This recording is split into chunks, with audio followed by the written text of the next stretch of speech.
Does the thought of failure plague you day in and day out? Are you still trying to run away from not making a mistake or tripping up or falling and rolling down? Don't despair. Many are in the same boat. When we come back, let's talk about that terrorizing word failure and what we can do to help reframe it so you can spiral up to your success. Stay tuned.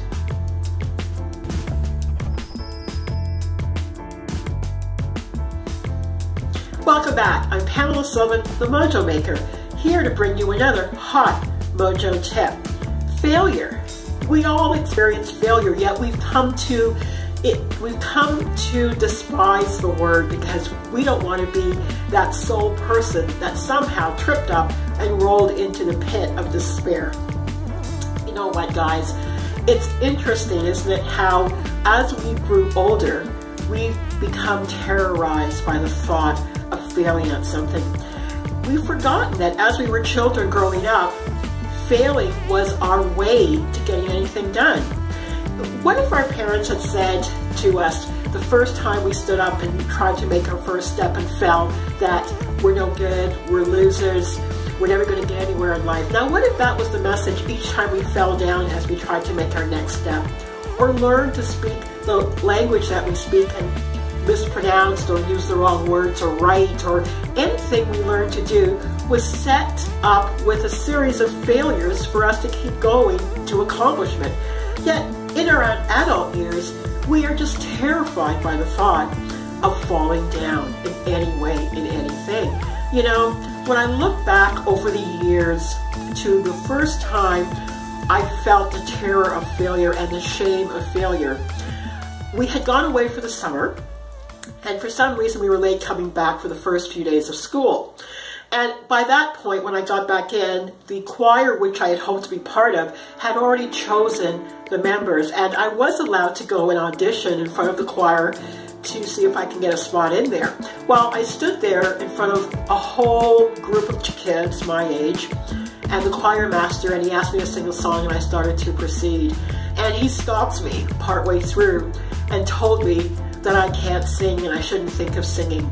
The shame of darkness that enveloped me in that moment, it was debilitating. And in that moment, I made a vow to myself that I would never try in front of people. I would never stand up in front of people.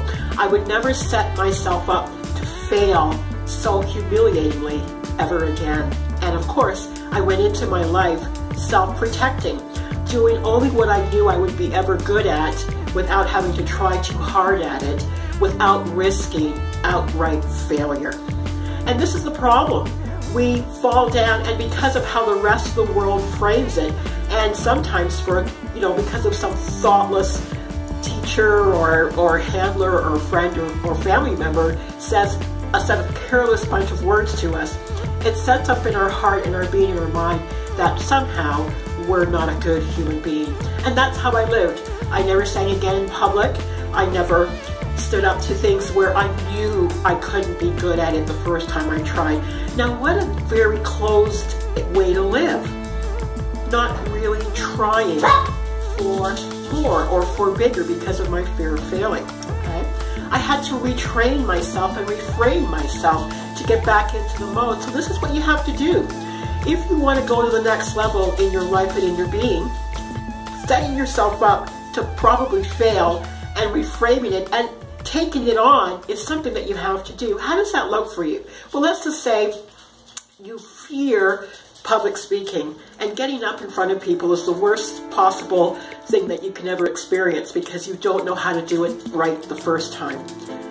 Like learning how to walk or talk when you were a child, it's practice. There's no other way to the other side. You've heard that saying that you need to fail forward. It's the same thing here. Failing forward, risking failure, and maybe even risking other people laughing and making fun of you is the only way. Let them laugh. Let them talk about you. That has nothing to do with you, okay? Practice, practice, practice, and practice. And that's why they have things like Toastmasters, where you can practice speaking in front of supportive individuals who knows the journey and the terror that you're probably feeling and experiencing. So look for groups that support your journey as you move your way through acts of risk and potential failure. And let's talk about that word. Let's reframe the word itself. Failure simply means you're trying. Failure simply means you're on your way. Failure simply means that you're in an educational mode so you can perfect whatever it is you're doing. And it all comes through practice, a strong belief in yourself, and the willingness to do it again. Pick yourself up, do it again. Pick yourself up, do it again. Pick yourself up, do it again, until you're skiing down that mountain in all of your glory. Okay? So don't let the word failure debilitate you from reaching that next level experience in your life. All right? I'm Pamela Silva, the Mojo Maker, back with another hot Mojo tip. Subscribe to this YouTube channel because you know me, I'm always showing up, risking failure in front of this camera each and every day as I perfect my craft. And I hope you will join me and come along for the journey. And you can also follow me on my blog at www.pamelasilva.com. Have a great day. And don't forget, fail forward. Bye-bye.